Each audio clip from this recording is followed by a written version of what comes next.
Di belakang sini itu ada tumor sebesar bola golf.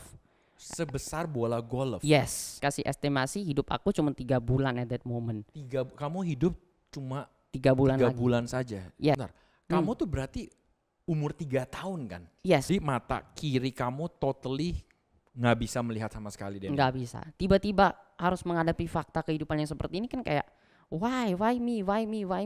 Jadinya ya kayak gitu almost every day kayak nangis, nggak bisa accept myself, kayak I hate myself, why should be like this to me gitu loh. Ya aku nggak pernah berani untuk ketemu orang-orang yang normal pada masa-masa itu. Yep.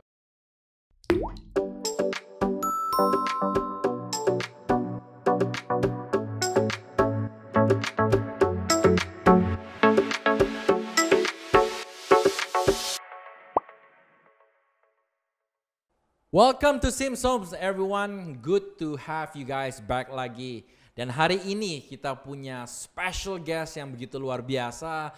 And I want to introduce kalian semua. His name is Daniel Kirpalani. Woohoo! Welcome Daniel. Hi, thank you for having me. It's so good, thank you so much for being here. I know dia rumahnya rada jauh, dia all the way ke sini dan dia bisa membagikan cerita.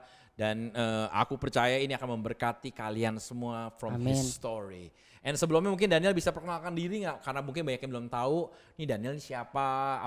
Kamu ada Instagram?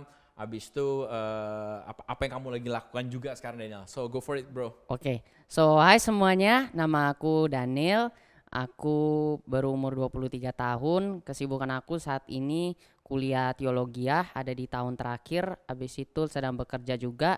Dan di saat bersamaan juga leading community, Fuse community, dan ada bantu-bantu di komunitas di gereja juga dan melayani di gereja juga. So far that's all about me. Apakah kamu ada Instagram nggak yang orang-orang bisa follow atau mungkin suatu hari aku percaya waktu mereka follow your Instagram mereka akan dikuatkan. Cause your Instagram inspire and bless many people gitu bro. Wah, thank you. Ya, ada nama Instagram aku Raj RAJ 2015 __. Widih.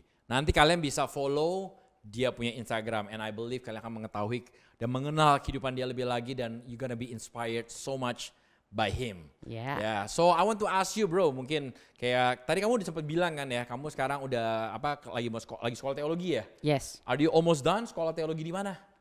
Aku sekolah teologi di STT Ecclesia di Senen Jakarta Pusat dan this is my last year, most probably bakal selesai by the end of the year. Wih keren banget ya. Abis itu mau jadi apa bro? Kedepannya yang udah jadi kelar STT ini semuanya. What do you want to become? Your goal in life gitu? Pengennya sih bisa menginjil to many places gitu ya. Sharing the gospel, sharing the word of God gitu. Letting people know that God is alive gitu. Jesus is still there and you know just trying to share the word of God tapi in a relevant way juga di zaman sekarang gitu. Yep. So ya. Kamu sendiri punya koko, punya kakak, adik atau bagaimana? Actually aku terakhir kembar, so I've got a twin brother juga with me dan he's currently working. Namanya dia siapa dong namanya? Namanya dia kenal nih di another handsome brother yang kalian bisa lihat dan follow juga nanti. Namanya Diren and Alright. So and Diren sebetulnya ada di sini juga, mungkin kalian nggak lihat nanti kalian bisa lihat follow his Instagram. Diren punya Instagram ada nggak? Ada tapi it's not too active yet sih in Instagram. Oh dia belum aktif karena dia lagi membenahi hidupnya untuk hal-hal yang luar biasa dalam kehidupan dia. Anyway, I'm so happy. Maksudnya kita bisa ada di sini Daniel. Yes, and aku tuh udah dengar banyak cerita tentang your life. And personally buat aku secara pribadi, man, I was so blessed banget dengan cerita ini. Dan mungkin gue pengen tanya dan pengen ask you juga kayak apa yang kamu alamin gitu maksudnya di dalam kehidupan kamu supaya pemirsa yang nonton semuanya nih mereka bisa dikuatkan dan mungkin they're wondering juga what is your story gitu bro. So what is it? Anything you want to share to us? So basically aku terlahir tahun 1999 dengan keadaan yang normal like a normal twin baby gitu loh, kita berdua sehat. Everything was normal. Dan usia ketiga tahun tuh aku udah kayak bersekolah ke TK and everything. Semuanya normal-normal aja gitu, gak ada masalah. But suddenly a few months literally after my birthday gitu, tiba-tiba I start seeing things from a near distance gitu loh. Jadi nggak ngelihat pada umumnya tapi mulai ngelihatnya tuh dengan jarak yang cukup dekat. So like the teacher segala macam bilang to my parents, why don't you take your son to a doctor gitu, tuh eye doctor kan. Biasanya kan orang kalau masalah penglihatan kan pasti perginya ke dokter mata dulu dong, Betul. the first attempt kan. Yep. So we went, tapi kayak few months gitu in Jakarta nothing went out gitu loh. Malah kita dapat diagnos yang aneh-aneh gitu loh. Mau disuntik lah matanya lah, mau gini lah gitu lah. Kan such a confusing ini hasilnya gitu loh. So alhasil because my dad basically memang Indian dan lahirnya juga dari sana, dari India. So kita kayak iseng-iseng cobalah pergi ke sana buat cari tahu gitu sama dokter mata di sana. And dokter mata di sana somehow tuh punya ide buat bikin brain MRI for me. So brain MRI. So jadi full kepala punya MRI dari brain sampai semuanya gitu loh. Nah, so they did it and they found out bahwa di belakang optik mata aku, which is di sini, di belakang sini itu ada tumor sebesar bola golf. Sebesar bola golf. Yes. And it's quite big gitu loh. Dia ngegencet di tengah-tengah sini, di dalam tengah-tengah di situ. Sehingga it was pressing my saraf yang mengalirkan darah dari otak ke mata, makanya jadi terganggu penglihatannya. So basically di eyeball aku tuh nggak ada masalah tuh di dalamnya, kayak bola lampu kalau fuse tau nggak, kayak gitu. Nah ini digencet sama itu. Nah so diorang recommend ke neurosurgeon, kita pergi ke neurosurgeon ngomong, karena basically ini something new in my family juga dari both the sides, my mom and my dad. So kita ngikut-ngikut aja dokter bilang apa, dokter bilang ya harus dioperasi. Kita follow operasinya gimana, operasinya kayaknya bakal cukup lama. They did the surgery about 10 jam, dari jam 6 apa 7 pagi sampai jam 6-7 sore gitu baru selesai. Dari sini dipotong sampai sini. Until now the tanda is still there. So that big, abis udah keluar, dia orang bilang bahwa see it's so complicated, we can remove everything. Kita cuma berhasil remove kayaknya cuma sedikit doang gitu loh. Tapi this whatever you have removed, kita mau cek ini berbahaya apa enggak, the result. And this is how somehow my journey mulai berbeda lagi di tahap yang berikutnya. Dari situ dikirim ke lab di rumah sakit, lab rumah sakit satu bilang, it's a osteogenic sarcoma. Jadi dia hidup. Apa tuh? Mungkin bagi orang-orang yang nggak tahu, saya juga nggak tahu tuh osteogenic. Tadi itu apa tuh maksudnya tuh? Osteogenic sarcoma jadi kayak tumor dari tulang yang ganas gitu loh, dan bisa memakan korban jiwa gitu, bisa make me dead lah. Dan dia orang benar-benar kasih estimasi hidup aku cuma 3 bulan at that moment. Kamu hidup cuma 3 bulan lagi. 3 bulan saja? Yes. Vonisnya mereka? Yes, vonisnya mereka. So dia orang kirim lagi ke hospital in New York, ke Hewos Hospital kalau nggak salah, and they got the same result stating that it's a cancer. And they need to start giving me chemotherapy. And they did it gitu loh. Mereka kasih chemoterapi 1, 2, 3 sampai 3 4 cycle gitu, dan tiba-tiba mereka stop karena mereka kirim ke rumah sakit kanker di India. Dan rumah sakit kanker di India bilang bahwa it's not a cancer, it's just ini benign lesion doang gitu loh. It's not something which is dangerous. Nah tapi karena begitu ya udah akhirnya after udah di stay 3 bulan di rumah sakit dengan result yang macam-macam begitu, we finally decided tuh kayak udah pulang aja deh, balik ke Jakarta. Karena sampai akhirnya pun kita pulang pun dokter-dokter di sana tuh masih bilang kayak my dad, you are doing something wrong gitu loh. To be very honest, dia orang kayak bilang like, you are stupid gitu loh. Why you are bringing your son home? He's got a cancer. Gak mungkin. Yang kita udah decide dari pathology di rumah sakit kita sama yang dari New York itu bilang dia cancer. Gak mungkin yang itu yang benar. Pasti ini yang benar dari rumah sakit kita yang benar. You jangan begitu. Ini berbahaya bla bla bla. Tapi ya karena finally kita udah gak kuat, because jujur aja at that time pas di chemo juga I was feeling very pain gitu loh. Tunggu, sebentar. Kamu tuh berarti umur 3 tahun kan? Yes, 3. Kamu masih kayak mengingat gak sih kayak kondisi keadaan pada saat itu waktu kamu di kemo dan lain, since you were 3 years old gitu kan, apakah tuh sakit atau mungkin di awal mulai kamu emang ngerasain ada sesuatu atau apa, cause you're still 3 years old gitu. Ada some moments yang bener-bener menyakitkan tuh yang aku masih ingat gitu loh. Tapi ada some points lagi memang udah gak bisa terlalu diingat lagi, yang namanya udah 20 years back kan. So basically salah satu momen yang paling aku ingat itu yang pas kayak kemoterapi gitu loh. Oke. Itu benar-benar sangat menyakitkan. Kenapa menyakitkan? Karena zaman dulu tuh I don't know if till now they still do the same thing, tapi kalau zaman dulu buat anak-anak kalau kemoterapi itu dari dada pasti kayak dilobongin gitu. They'll make a hole di sini, they will Oke. put like a pipe gitu kayak kateter, dan dari situ baru mereka masukin obatnya. Makanya di chest aku tuh selalu kayak ada kayak plaster gede with all the pipes and everything. Oke. Jadi setiap 2 hari mereka harus filter itu pipe, cabut, pasang, and that's the painful moment.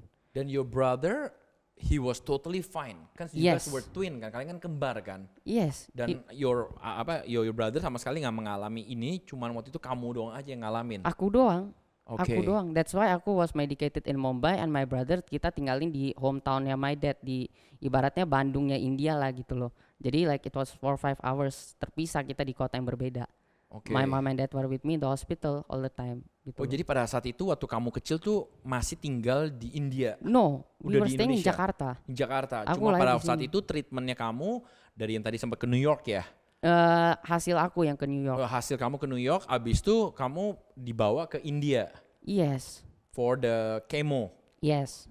Oke, your brother berarti masih di Jakarta ya? My brother Ikut juga atau? dari waktu awal journey mau pergi ke India buat cek. Pertama kan aku ke India buat check up mata kan. Yap. Cek dokternya and everything. Dan dari situ my brother ikut semua selalu. Oke. And kita literally nggak pulang. That's why tuh itu hari tuh kira-kira tuh kita total di India itu sampai 6 or 7 months. 6-7 months Yes. just for your chemo aja. Iya, just for my kayak operasi, chemo and everything, Wow. semuanya 6-7 months full kita nggak pulang sama sekali ke Jakarta. And then abis itu terus bagaimana? Abis itu apa yang kamu rasakan setelah kemonya itu? Apakah ada membaik? Atau kamu biasa kan dampak kemo kan kadang kan ya udah pasti kan kebanyakan rambutnya udah nggak ada lagi ya. Yes. Bisa terjadi seperti itu. Aku nggak tahu karena ini kan kamu masih umur 3 tahun ya. Apakah orang yang umur 3 tahun dengan orang yang mungkin udah 20, 30 tahun, 40 tahun tuh akan berbeda efeknya? Atau mereka sebetulnya sama-sama aja seperti itu? Sebenarnya sama-sama aja sih most Oke. probably. Karena kan balik lagi chemotherapy is a strong medicine kan. Yes. Bukan kayak obat mainan gitu kan. So it's like efeknya tuh semua almost same lah. Rambut rontok and everything, ditambah lagi karena ini di kepala jadi kayak become more kayak a bit hyper gitu loh, kayak jadi lebih gampang kesel, gampang ini and everything karena it Oke. goes somehow related to the brain juga karena that moment gitu loh. Karena emang kita udah nggak kuat lagi juga and I juga udah nggak kuat. Terus at one point juga kita kirim at last my pathology test itu yang tumornya itu yang sedikit dagingnya itu kita kirim lagi ke Singapura. Oke. Dari India kita send ke Singapura dan Itu setelah kemonya. yes setelah kemonya. Jadi kemo tetap kelarin 6-7 bulan dan kamu send resultnya itu ke Singapura. Kemonya berlangsung sih cuma 3-4 kali in that Oke. 6-7 months. Oke. Setelah operation 3-4 kali karena diagnosa yang salah, kurang tepat. Oke. Nah, so dikirim ke Singapura dan dari Singapura dia state bahwa it's just a benign tumor dan dia tidak perlu di kemoterapi sama sekali. Wow. Sama sekali tidak perlu di Sama kemoterapi. sekali nggak perlu, sedangkan perlu. kamu udah melakukan Udah. kemo 3-4 kali selama Yes. 6-7 bulan stay di Mumbai. Yes. Wow. So it's like macem-macem ini treatment gitu yang udah dialami karena Oke. diagnosanya berbagai beda-beda gitu loh. Ya. Nah finally karena kita dapet state gitu dari Singapura, ya kita baliklah ke Jakarta gitu loh. Kita pikir ya udah just a benign tumor, maybe in few months after balik ke Jakarta, namanya udah 7 bulan tinggalin kota kan. Iya, iya. Pikir balik dulu rest, then we'll go to Singapore for lanjutin lagi treatment apa gitu loh. So kita baliklah ke Jakarta, we balik ke Jakarta and ya start living life gitu loh. Walaupun gak enak ya at one point mulai seeing my brother pergi ke sekolah pada umumnya, sedangkan aku harus stay at home. Aku backtrack sedikit ya. Hmm. Berarti kamu udah abis dari Singapura dibilang kan berbeda, semestinya nggak usah kemoterapi sama sekali. Nggak mesti. Sama sekali kan. Tapi kan waktu itu kan kamu udah sempat kayak yang tadi kamu bilang dioperasi di black yang secara kepala kamu ya. Yes. Udah dilakukan itu semuanya. Dan waktu kamu sampai ke Jakarta, pertama itu apa yang kamu rasakan? Apakah ada side effect-nya dulu? Atau kamu udah mulai penglihatan kamu mulai pudar? Atau apa yang kamu rasakan setelah kamu pulang ke Jakarta? Setelah aku pulang ke Jakarta, yang aku rasakan tetap sama seperti sebelum aku pergi ke India. Yaitu? Ya itu penglihatannya masih sama, nggak ada perubahan sama sekali. Jadi kamu sampai hari ini, pada saat itu kamu nggak bisa melihat jauh? Nggak bisa. So Di base. dua mata kiri kanan atau cuma satu atau bagaimana waktu itu? Nah, seiring waktu berjalan, aku juga discovered that ternyata mata kiri aku benar-benar udah like totally blind. Tapi kamu nggak sadar kayak pada saat Enggak. itu karena kamu emang pikir ya udahlah karena efek kanannya udah begini ya udah seperti itu. Yes. Tapi ternyata itu didiagnosa setelah kemo bahwa kamu yang kirinya tuh almost totally blindnya atau pas sampai di Jakarta baru dicek ternyata yang kiri kamu sebetulnya udah almost totally blind. Itu baru aku cek setelah kita kontrol pergi ke Singapura for further medications and everything. Baru kita find out that Wow. oh ya ternyata dokter Singapura bilang emang ini udah jadi kayak lazy eyes istilahnya mereka ya. Ya. This left eye is a lazy eyes and the right eye still can see a few percent gitu loh. So basically he can be like this, masih bisa disebut sebagai anak low vision itu karena mata kanannya masih nggak separah mata kirinya gitu loh. Jadi mata kiri kamu totally nggak bisa melihat sama sekali deh. Nggak bisa. Di umur 3 tahun lebih berarti udah pada saat itu ya. Yes, mau udah jalan 3 tahun 4 lebih. tahunan Udah mau ya. ke 4 tahun betul. 4 tahun. Nah abis itu mata kanan kamu cuma bisa melihat mungkin 10% Yes. melihat Kurang seperti itu. Mm-mm. Dan after that ya udah kamu mesti menghidupi kehidupan kamu dan keadaan kamu seperti itu sedangkan your brother pada saat itu udah bisa mulai sekolah dan quote unquote ya udah hidup seperti normal biasanya saja seperti itu. Betul. Apa yang kamu rasakan, bro? Sakit. Setiap hari aku nangis. Liatin dia pergi sekolah aku nangis setiap hari. Every day. Every day. Dan I question my mom every day. Kenapa ini harus terjadi with me gitu loh. Why not him? Kenapa harus yang begini? Kenapa harus hidup tuh seperti ini? Why Yes. life has to be unfair? I also wanna go to school. Because di school pun bukan bermaksud sombong atau gimana. I was a bright child gitu loh. Ya, Bahkan guru-guru was admiring me at that moment. So ibaratnya tuh I was like the top of a 3-year-old boy gitu, kayak udah wow. very happy gitu loh. Ya. Di sekolah juga nilai semua bagus, everything good gitu loh. And I got a dream dari kecil bahwa one day I wanna become a doctor. You wanna become a doctor? Yes, Oke. itu impian aku dari kecil Yes. dan gak pernah berubah gitu loh. Tiba-tiba harus menghadapi fakta kehidupan yang seperti ini kan kayak why me? Jadinya ya kayak gitu almost every day kayak nangis, nggak bisa accept myself, kayak I hate myself, why should be like this to me gitu loh. Gak Dan berani ketemu orang. respon orang tua kamu bagaimana pada saat itu mengetahui bahwa ya kamu harus melewati fase kehidupan seperti ini gitu dan ya Diren ya udah jalanin aja seperti biasa semuanya. Apakah kamu dari orang tua melakukan sesuatu kepada kamu atau how will they react gitu, bro?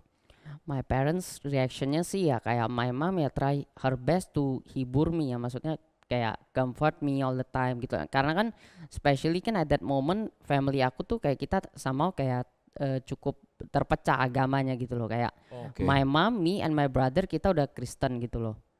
Oke, we follow our mom, we become Kristen at that moment. Kalau my dad, dia dari aku baby sampai aku umur 3 tahun itu yang pas operasi itu dia masih Hindu. So my mom and me what we like to do is kita suka gandengan tangan and pray. Ketika just bertiga kalian aja tuh ya? Bertiga. My dad paling-paling aku tarik. Kalau misalnya aku nggak tarik, nggak paksa, bener-bener paksa, he will never join. Because he was hating Christians a lot at that moment. Jadi kayak ya cuman bertiga dan kekuatan kita ya hari-hari itu cuman doa and trying still medicating gitu loh. Coba ke sana, ke sini, ke sana, ke sini. Sampai at one point kita ke Singapura juga medicate and everything. Dan mereka bilang bahwa nggak bisa juga, cuman one point is paling kamu harus diradiasi doang, kayak dimatiin DNA tumornya supaya one day later ini nggak akan pernah tumbuh lagi. So ya udah we did it juga. Pas aku umur 4,5 tahun, 5 tahun itu kita did itu juga di Singapura. Tinggal 3 bulan di sana.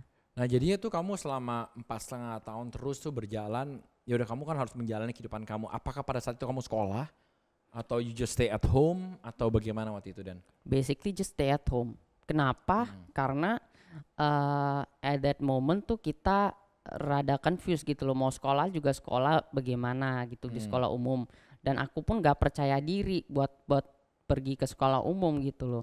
Dan many schools kita try to school yang di my brother udah ada, tapi they decline to accept a student like me gitu loh. Memang aku harus ke special school, tapi special schoolnya itu very far from my house. So yang jadi persoalan how I'm gonna go every day and come, sehingga ya berantakan gitu, terlonta-lonta lah istilahnya. Aku cuman kayak be at home aja, nothing doing gitu loh. Nah jadi kamu akhirnya nggak sekolah sama sekali gitu, atau at one point akhirnya mama kamu masukin dan ada sekolah yang mau nerima kamu juga atau? At one point kita mulai homeschooling. and kejar kayak paket A, B, C kayak gitu-gitu. So at one point ya sempat akhirnya bisa dan kita mulai.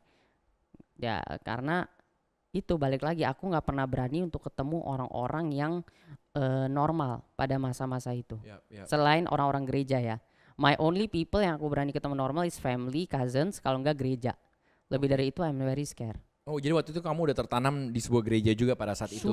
Sudah. Jadi teman-teman kamu hanya sekedar ya Sekedar dari Sunday school friends lah gitu loh. Sama keluarga kamu sendiri lah yang bisa terima kamu apa adanya. Nah kan ini kan perjalanan yang nggak mudah ya Daniel ya. Dari kamu 3 years sebetulnya didiagnos, 4,5 tahun kamu juga masih ngalamin hal yang sama pun juga di umur 4,5 tahun. Dan sampai sekarang ini pun juga gitu, maksudnya it still keep going. Dan aku percaya kan ini ada sebuah kayak battle in your mind yang kamu ngerasa, yang mungkin kamu selalu bertanya kenapa ini terjadi dalam kehidupan aku. Abis itu kan karena orang sulit berdamai. Betul. Dan nggak bisa menerima realita dan ngerasa ini nggak fair kok. My bro fine aja, tapi kenapa gua yang kena, kenapa harus gua? Abis itu kan pasti banyak tekanan. Mungkin ada nggak sih pemikiran dalam pikiran kamu bahwa kayak I just wanna give up kayak man this is not fair, this life kayak gini, Tuhan ada nggak sih, atau is there any such thing di dalam benak kamu yang kamu merasakan seperti itu? Of course, many times. Kalau mau jujur ya many times. Karena balik lagi aku juga manusia biasa kan. Facing a life like me, kalau mau jujur it's not an easy task to do gitu loh. Gak enak banget gitu loh. Being dependent on somebody which is aku orangnya tuh paling gak suka being dependent. Aku sukanya tuh do things on my own, even till today gitu loh. Kalau aku nggak bener-bener emergency minta tolong orang, I will never do. I like to be on my own. Malah kalau bisa aku pengen aku yang bantu, bukan orang yang bantu, tapi aku yang bantu orang. So ya berkali-kali. Cuman aku selalu teringat. Maybe this is part of the story juga yang pas 3 tahun itu yang tadi belum sempat aku ceritain ya. Kayak yang pas balik itu the Jakarta, abis yang the India journey and everything, aku tuh sempat kena kejang. Oh sempat kena kejang? Yes. Di Jakartanya ya? Yes di Jakartanya. Dan rumah sakit di Jakarta Pusat, the private hospital itu sempat bilang bahwa oke, ini kejangnya aman. Karena itu terjadi kan 2 kali kejangnya. First time dia orang tackle, dia orang bilang oke, it's good, no problem, gak apa-apa, maybe karena dia habis big surgery ini terjadi normal, oke. Tapi ternyata habis 2 minggu it happens again. And this time it was very worse, sampai-sampai aku benar-benar unconscious. Bener-bener gak sadarkan diri. Dan dokternya literally angkat tangan di depan my dad and bilang sama my dad, you harus terima kenyataan kalau anak you ini sampai besok masih gak bangun, berarti kita akan diagnosa dia masuk koma. Masuk koma. Karena keadaan dia udah bener-bener parah. Kalau dia misalnya gak bangun besok, berarti pasti dia masuk koma. Udah. And then? At that point my dad ya nggak bisa ngapa-ngapain kecuali dengerin saran dari keluarga yang bilang kayak why don't you coba aja pray sama Tuhan juga gitu loh. Padahal your dad belum kenal Tuhan. Belum. Dengan terima Tuhan sebagai juru selamat belum sama sekali. Belum. Tapi pada saat itu dia benar-benar akhirnya udah no choice, dia udah stres. No choice, juga. Udah stres. Dan akhirnya he did it gitu loh. Dengan kata-kata yang sederhana, cuma bilang Tuhan kalau Tuhan Yesus itu benar Tuhan yang hidup, aku minta supaya anak aku dibangkitkan dan dibangunkan supaya dia nggak masuk koma. Cuman kata-kata begitu aja. He keep on repeating dari jam 12, jam 1 malam, jam 4 paginya subuh aku bangun.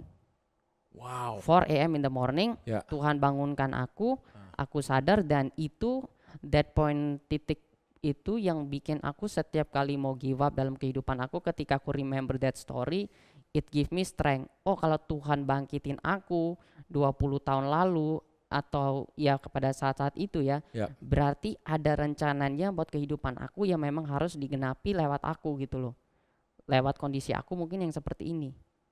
Though I don't understand. Gitu. Wah itu keren banget ya. Satu sisi I know it's not easy being Daniel, dia ngalamin koma, dia mungkin benar-benar udah nggak clueless pada saat itu. Tapi justru karena event itu, your dad akhirnya terima Tuhan sebagai juru selamat. Dan dia bahkan berdoa, ya kalau dia bangun ya kan dia benar-benar terima Tuhan ya. Betul. Dan itu terjadi. And it happens. Dan after that, setelah itu bagaimana Dan? Apa kan itu perjalanan lagi setelah itu kan? Tadi kamu bilang lanjutin lagi ya. Nah lanjutin lagi yang setelah itu ya, itu kita mulai yang pergi ke Singapura itu. Mulai jalanin SRT, stereotactic radiotherapy. supaya aku dimatiin DNA tumornya supaya dia nggak tumbuh-tumbuh lagi. Tinggal di Singapura buat 3 bulan, which is not an easy thing juga. Betul. I got tiba-tiba bisa ketemu teman gereja di Singapura yang berbaik hati pinjemin kita an empty flat gitu loh. Tapi nggak empty banget juga, tapi the people borrow us flat di sana dengan furniture, dengan AC, dengan everything, dan kita enggak disuruh bayar sepeser pun. Without paying any penny for the listrik, for anything, kita dikasih tinggal buat 3 bulan di sana. Karena aku setiap hari harus bolak-balik ke rumah sakit buat radiasi 5 menit, Monday to Friday selama 3 bulan course-nya. Every Monday to Friday terus tuh. Yes. Dan waktu diradiasi sakit nggak sih? Atau what do you feel? Do you feel anything at all? Nah, ketika diradiasi itu ya sempet terasa panas di muka karena kan itu kayak dipakai mask, kayak dipakai topeng gitu di mukanya.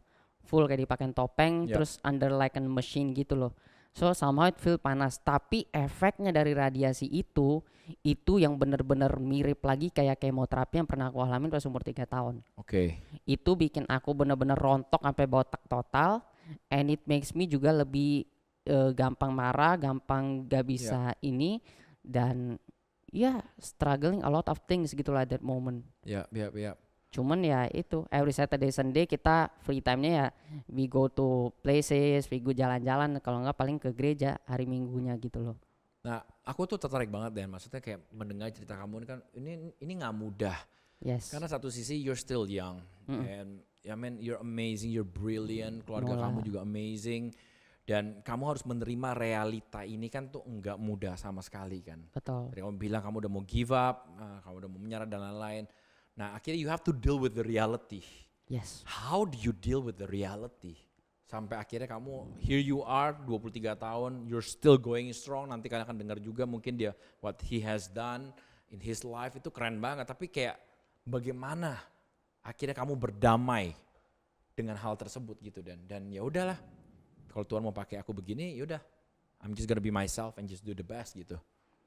Nah ini titiknya tuh mulai terjadi tuh pas aku umur 13-14 years old. So you've been dealing this emotional roller coaster dari umur 3 tahunan lebih sampai 13 tahun. So 9 years. Wow, oke. Karena ya itu sakit gitu loh, nggak bisa nerima sakit, benar-benar sakit.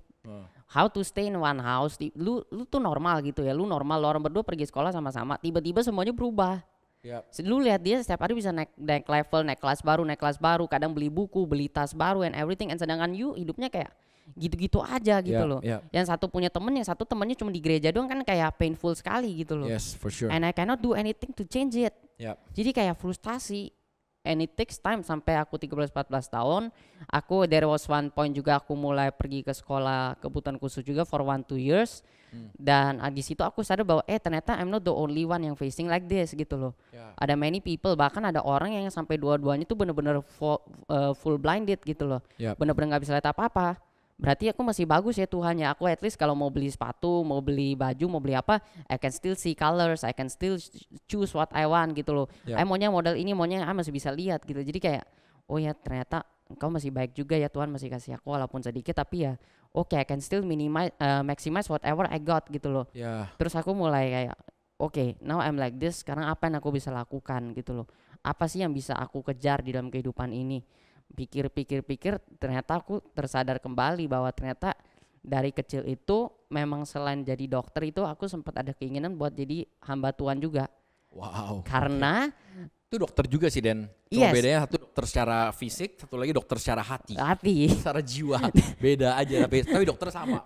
Membenahi hal yang berbeda aja tapi. Betul. Makanya at one point aku tersadar karena itu gitu loh. Aku tersadar ya namanya dulu sering banget didoain sana, doain sini, KKR sana, KKR sini. Setiap balik gak ada perubahan ya, walaupun tetap masih jalanin. Tapi kayak hey, why don't I beritakan firman Tuhan aja dengan segala kekurangan I gitu loh. Secara I berani ngomong, I berani berbicara sama orang, ya udah, why don't I do that?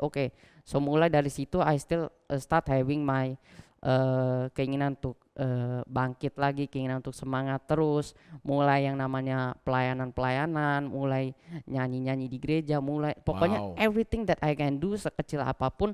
Acara ini ikut, ikut, bisa bantu, pokoknya dari situ udah kayak mulai semangat dan mulai entusiastik sama yang namanya hal-hal kerohanian dan yang kayak begitu gitu loh. Dan kamu bisa berdamai dengan Yes. realita.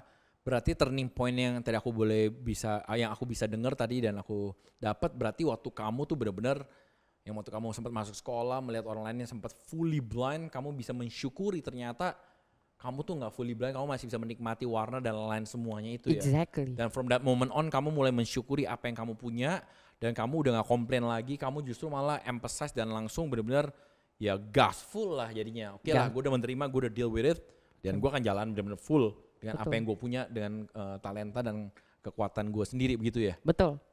Wow.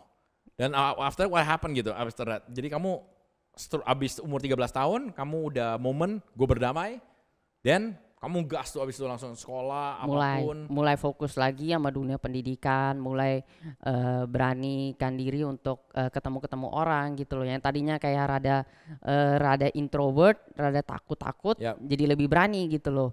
Kalau orang misalnya nggak ngomong ya udah aku yang nyapa duluan atau gimana, Wow. kayak lebih berani gitu loh. In all the Yes. cases lebih berani. Kalau ada pertemuan apa-apa, aku mau ikut dong, aku mau ini dong, lebih mulai berani. Sampai satu titik umur 17-18 tahun aku berpikir kayak aku mau jadi pendeta kan, aku pengen jadi hamba Tuhan, and I think it will be good if I can get some knowledge regarding that as well gitu loh. Yep. So aku mulai berpikir, diskusi sana diskusi sini, dan finally aku ketemu orang dan dia bilang okay, why don't you do the sekolah teologi di sini, I'll be communicating sama rektornya supaya mereka bisa terima you dan you bisa mengambil pendidikan di sini gitu loh. Dia bilang oh I think it sounds good gitu, sounds interesting. Secara kelasnya juga sore dan ya aku kan somehow mesti perlu orang buat dampingin aku ya. Yep. I can go alone gitu.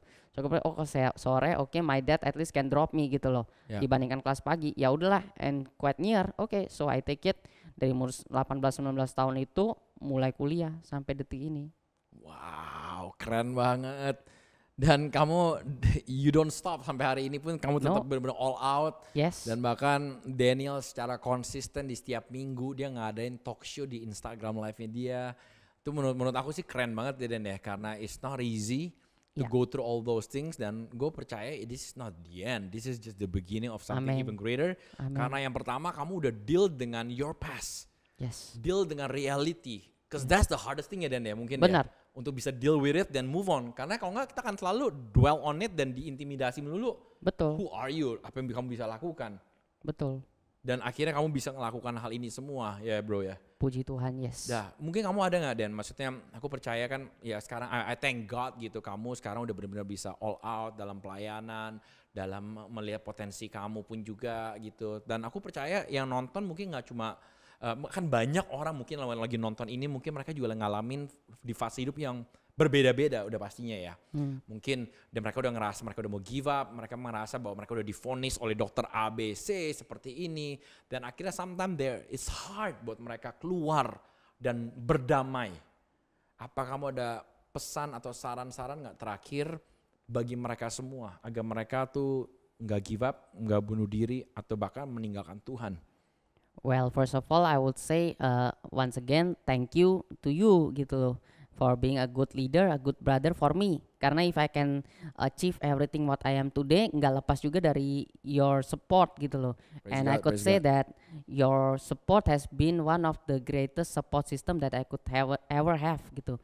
The consistent support. Nah, untuk teman-teman yang mungkin ngalamin ini, what I want to say is yang paling pertama adalah sadari nggak sadari semua orang tuh pasti punya masalah dalam kehidupannya. Mau dia masalahnya penyakit, mau dia masalahnya dengan apapun, everyone will surely have a problem in their life. Gak ada orang yang gak punya problem sama sekali, itu impossible. So maybe kalau Tuhan mengizinkan you mengalami kesakitan, maybe it's just part of the problem yang you memang harus alami. Dan balik lagi kan Tuhan Yesus bilang bahwa ikut aku tuh gak gampang, kau harus pikul salibmu dan ikut aku. So maybe that's one of the cross yang you have to go through gitu loh. Dan aku percaya ketika kita setia apapun itu dalam kesakitan kita tetap setia sama Tuhan, kita tetap bersungguh-sungguh sama Dia, the reward is there gitu loh buat kita. Dan Tuhan sekali lagi mengizinkan segala sesuatu terjadi dalam kehidupan kita bukan untuk mendatangkan kebinasaan, bukan untuk mendatangkan keburukan, tetapi untuk mendatangkan kebaikan bagi kita sendiri dan bagi kemuliaan nama Tuhan tentunya. So whatever situation, mungkin saat ini engkau kanker, mungkin saat ini engkau ngalamin penyakit apapun lah yang berat kata dokter. Ingat juga selalu bahwa doctors can voice anything in their paper. Dia orang bisa tulis kayak gak ada hidup 0%. Tapi God can turn the voice paper menjadi satu testimony yang bisa memberkati banyak orang. So never stop loving God, never stop putting your faith in God, and always remember, ini ayat yang selalu jadi kekuatan buat aku pribadi juga. Philippians 4 ayat 13 bilang bahwa I can do all things through Christ who strengthens me. So apapun kondisimu, percayalah you can go through it, and by the power and by the strength of Christ, you're gonna be a conqueror in everything, in every situation of your life. Come on, so good. Wow. So once again, thank you so much Dan. I Thank believe you, this brother. story akan bless banyak orang. Dan Amin. sekali lagi Daniel udah kasih semua advice yang emas, gold. I'm not gonna add anymore. And I think kalian bisa capture it dan kalian bisa bagikan ke banyak orang. Dan once again, I just wanna say from Sims Home, thank you so much Daniel. Thank you, brother. Untuk bisa make time untuk datang ke sini dan bisa Sure. berbagi kepada teman-teman semua yang di Sims Home. Dan I believe ini akan menjadi berkat bagi banyak orang. Dan I wanna encourage kalian juga untuk selalu subscribe dan like dan komen, atau mungkin bisa cerita tentang keadaan kalian, apa yang kalian lagi alami. Kalian bisa tulis semua di komen. Dan kalau kalian mau get in touch with Daniel, kalian udah tahu Instagram dia pun juga. And I believe dia punya life akan menjadi berkat bagi banyak orang. So don't give up dalam apapun. Tuhan tetap sayang sama kamu. And I hope to see you guys di next Sims Home. So take care once again. Bye.